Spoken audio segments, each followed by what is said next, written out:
Hello， 歡迎收睇積積嘅分享影片。話咁快又嚟到我哋新一期線上學課程嘅預告時間啦。咁嚟緊呢一期咧，將會係2026年1月1日下午4點開始收生。咁啊，有興趣嘅同學咧就記住留意住我哋嘅 Patreon 線上課程平台啦。今期嘅教學將會以係 AppleMints 嘅新書 One Day Crochet 呢個教材為主㗎。咁啊，顧名思義咧，主要係一啲日常嘅小物，係一日之內就可以完成嘅。咁今次呢個書本咧教學非常之仔細啊。其實個書本望翻裡面呢，佢會係每個步驟都有仔細講解嘅。咁比起一般嘅書本呢，佢係再詳細啲。咁至於我哋上堂會學習嘅內容呢，都非常之豐富啊。我哋總共係會學習4個作品，由淺入深開始。第一個作品會係髮圈。咁啊，用粗線或者幼線都可以去做到，係適合大家嚟日常穿搭配搭使用嘅。另外，第二個作品將會係呢一個嘅點點束口袋。咁我哋會教大家咧點樣係用2個嘅顏色喺唔斷線嘅情況之下去完成呢個嘅作品。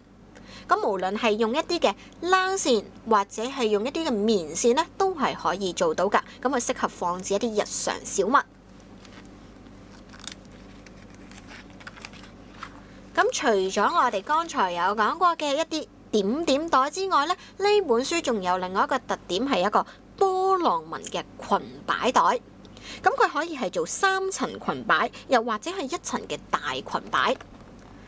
除咗變成束口袋之外咧，我哋都可以將佢用長孭帶變成一個斜孭袋都冇問題嘅。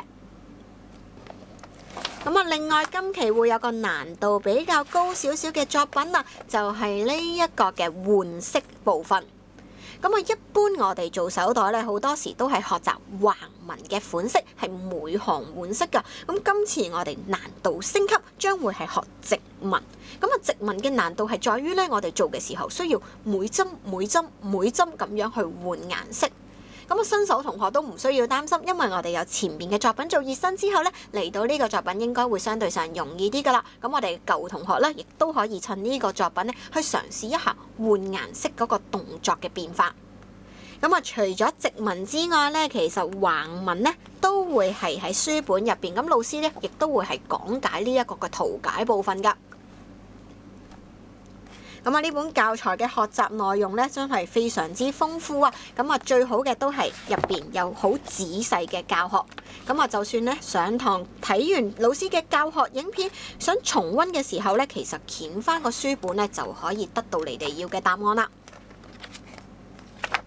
咁我哋嚟緊新一期線上課程嘅收生時間將會係2026年1月1號下午4點鐘。咁啊，有興趣嘅同學咧就歡迎加入呢個為期2個月嘅課程啦。咁我中途咧不接受加入或者退出嘅。咁啊，希望同學仔喺新一期新一年入邊咧都可以同老師一齊學習唔同嘅歐積作品啦。